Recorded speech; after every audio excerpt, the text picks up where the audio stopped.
माँ भारती को अंग्रेज़ों की गुलामी की जंजीरों से मुक्त करने के लिए महाराजा सयाजीराव गायकवाड़ किस स्तर पर प्रवृत्त थे, उसे दर्शाता हुआ यह प्रसंग गंगनाथ भारतीय विद्यालय के नाम से जाना जाता है। वडोदरा से 50 किलोमीटर दूर चाणोद के पास गंगनाथ महादेव मंदिर, जिसके महंत केशवानंद जी महाराज थे, इस गंगनाथ महादेव मंदिर में एक राष्ट्रवादी प्रशिक्षण संस्थान की 1905 में स्थापना की गई।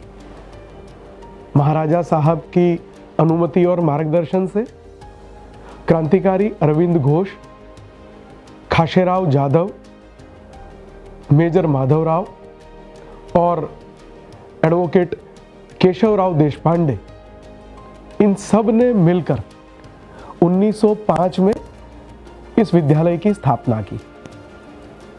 15 से 20 वर्ष की आयु वाले युवाओं को वहां पर प्रवेश दिया जाता था। उन युवाओं का वहां पर रहना अनिवार्य था। यह पूरी व्यवस्था, यह निवासी व्यवस्था थी।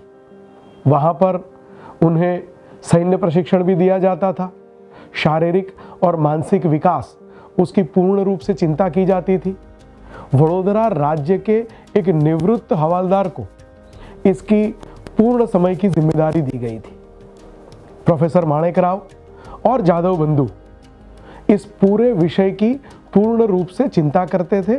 इनको नियमित रूप से निरंतर मार्गदर्शन देते रहते थे। इस पूरे गंगनाथ भारतीय विद्यालय का संचालन करने के लिए 7 सदस्यों की एक परामर्श समिति और 5 सदस्यों की एक संचालन समिति नियुक्त की गई थी। इन समिति के ज्यादातर सदस्य वडोदरा राज्य के विविध अधिकारी थे।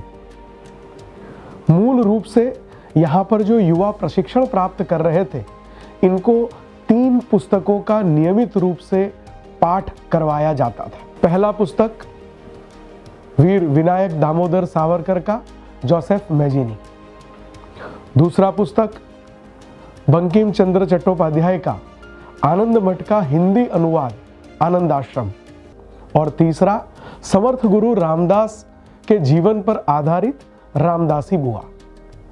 इन तीनों पुस्तकों के पाठ के अलावा दुर्गा सप्तशती के आधार पर, उसके एक एक श्लोक के आधार पर एक एक क्रांतिकारी तैयार करना, एक एक सैनिक तैयार करना और पूरे भारतवर्ष में इन 700 क्रांतिकारियों को विभिन्न स्थानों पर क्रांति के लिए नियुक्त करना, यही इस गंगनाथ भारतीय विद्यालय का एकमात्र हेतु था।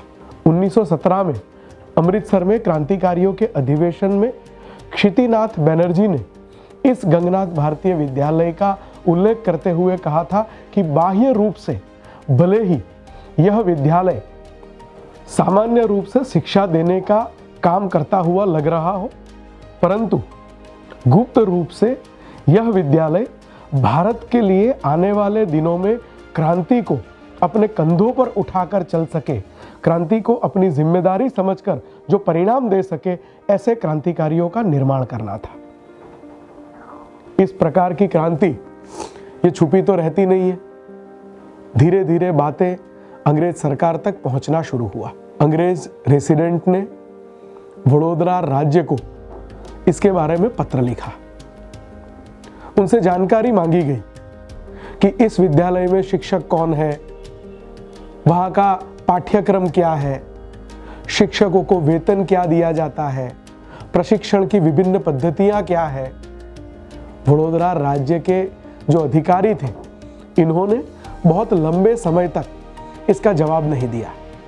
बाद में जब दबाव बढ़ने लगा, वडोदरा राज्य ने जवाब दे दिया कि चाणोद का गंगनाथ भारतीय विद्यालय ये वडोदरा राज्य की सीमा में नहीं आता है, ये रेवा काठा एजेंसी में जाता है और यह क्षेत्र मांडवा के राणा का क्षेत्र है।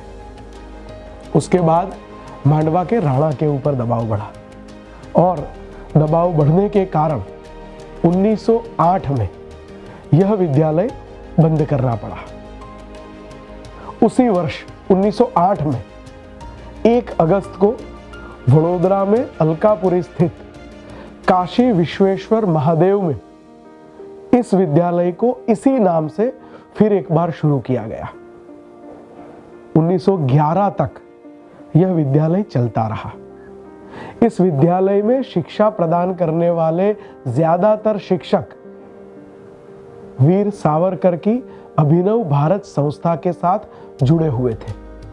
धीरे धीरे यह बात भी अंग्रेजों तक पहुंची और अंग्रेज सरकार के दबाव के कारण यह विद्यालय भी इस जगह पर भी बंद करना पड़ा।